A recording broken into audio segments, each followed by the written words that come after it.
Welcome to That Thing I Read That Time, where I take a book and translate it into a visual representation or mind map to hopefully encourage new thoughts, ideas, and connections.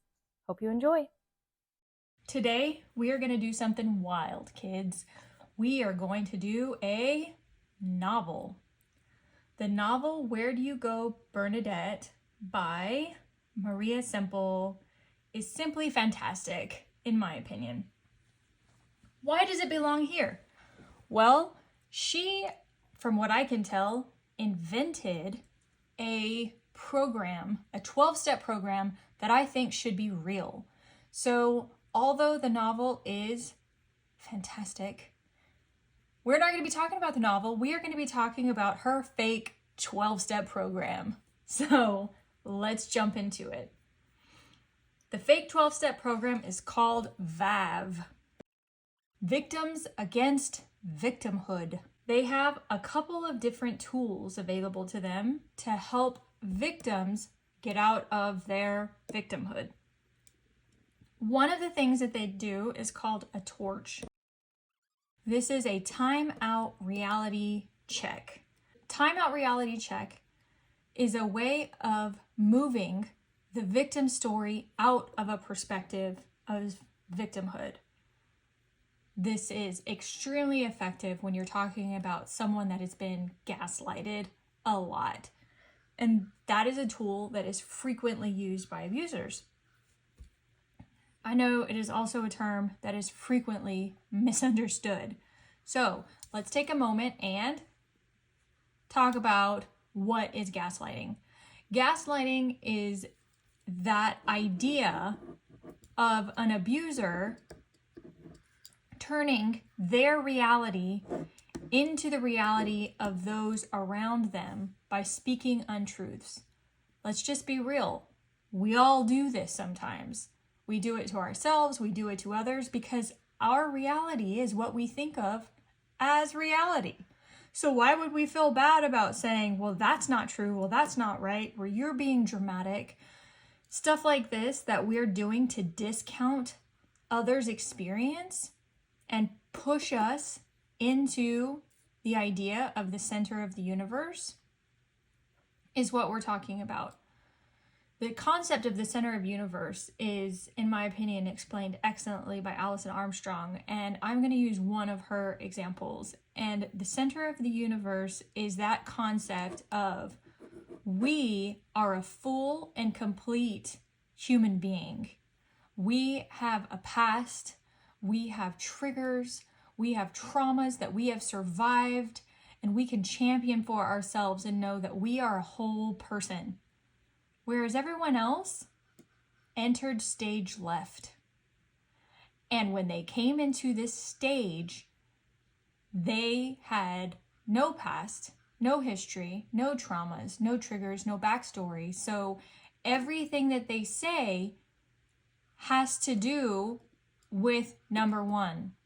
And everything that they do is a reaction to number one, instead of recognizing that they too have their own stories, have their own situation.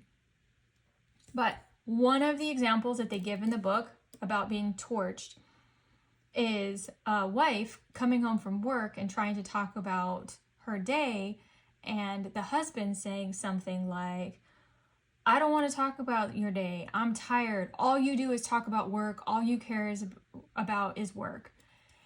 And the woman is doing a bid for connection, and the man just wants to play video games or watch TV or whatever.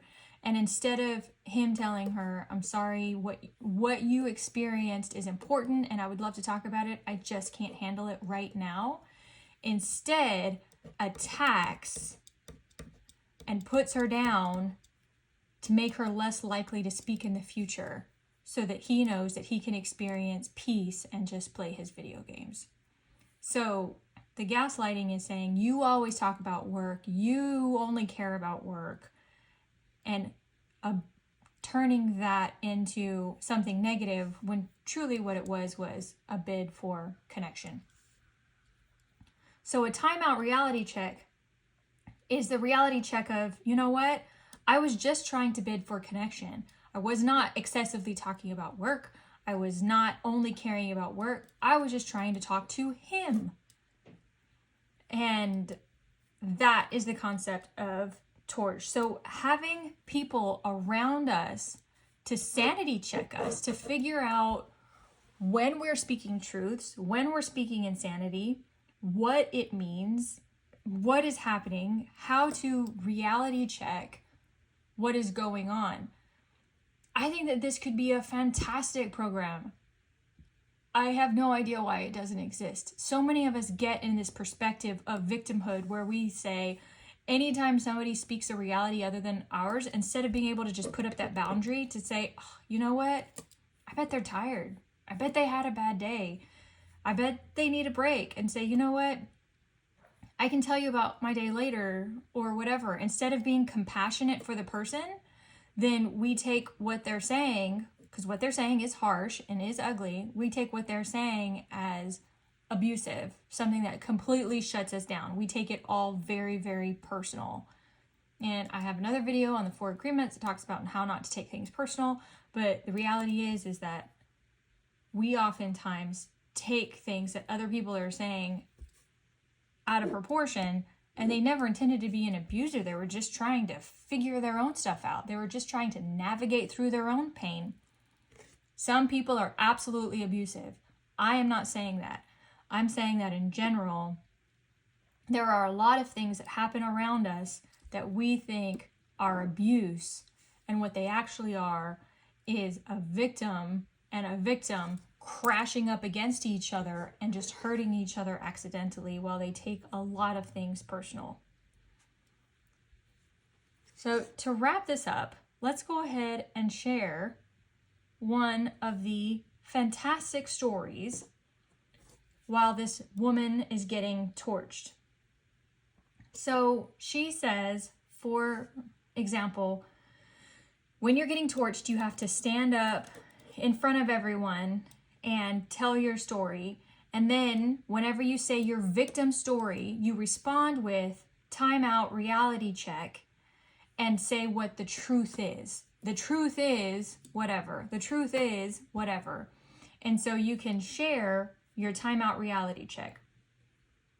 For example, the situation is, and I don't want to ruin the book for you because the book is great, but this woman is working with this man, and the woman makes plans for him to go stay at a hotel, and she goes upstairs in order to help get him settled.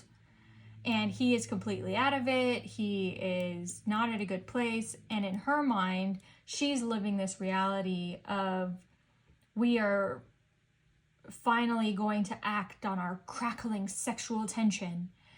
And the timeout reality check is, not only was I deluded, but I was preying on an emotionally vulnerable man. That is the kind of stuff that sometimes we need a reality check on.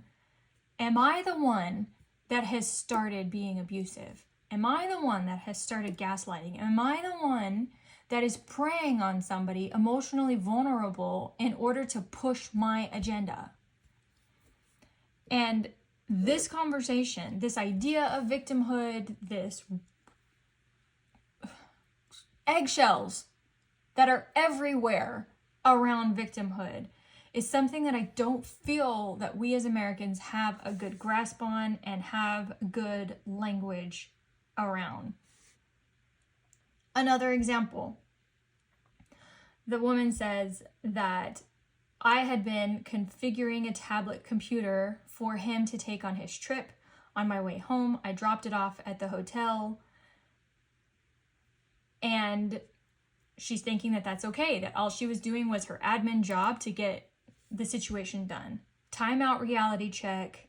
I could have asked someone else to bring it, but I was desperate to see him.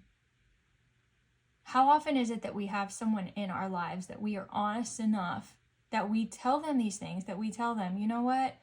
I messed up. I was desperate to see him. I manipulated the situation. I screwed up. One final example. the woman says, he will never love me because I am not smart enough and I lack his intelligence and sophistication. And the group time out and reality checks her and says, no, you were telling a victim story. That is not what is going on. He will not love you because you manipulated the situation and conned your way into the into the relationship that you're in. And now you're playing the victim story. Oh, poor me. I'm not smart enough. Oh, poor me. This always happens to me. Why does this always happen to me?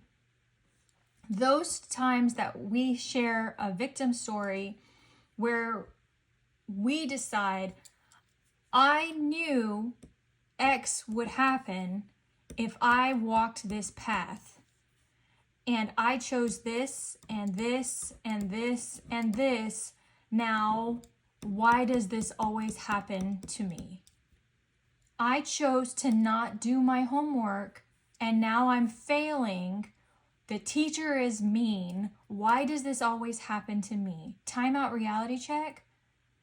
You're the one that chose every step of this along the way. And I really hope that whether it be schools, parenting, whatever, as a society, as a world, we find a better way to have these types of conversations. We find a better way to recognize when we are stuck in that victimhood, when we are stuck in that mentality, and instead of owning the steps that we're taking towards this unwanted situation, we think that we truly are a victim of everyone and everything around us. And having something like VAV would be fantastic. But in the alternative, consider having some friends that are maybe hard to be friends with because they speak truth even when you don't want to hear it. Being stuck in a delusion and thinking that you are always the victim may feel better, but it is actually not. So there you go. The extract of this novel, Where'd You Go, Bernadette, which is actually a story about a woman where all of this crazy stuff happens, and when she ends up at the end of it, you look at the situation and realize, from this perspective, I can see how all of these pieces added up to this whole. But I can see how from her perspective, this piece made sense, and this piece made sense, and this piece made sense. So she never realized kind of how it looked from another perspective. It is hilarious. It is whimsical. It is actually a book where the child collected all of this evidence, and what she does is publish the evidence of this is an email, this is a this is a that, and starts publishing the evidence so that you can start seeing from all of the perspectives what the story is and see where it all ended up. And so it's super cute and creative that way. There is also a very funny movie that you could watch, but I do not feel like the movie talks about VAV at all. So either way, I'm glad you're here because you needed to hear about VAV. Have a good one.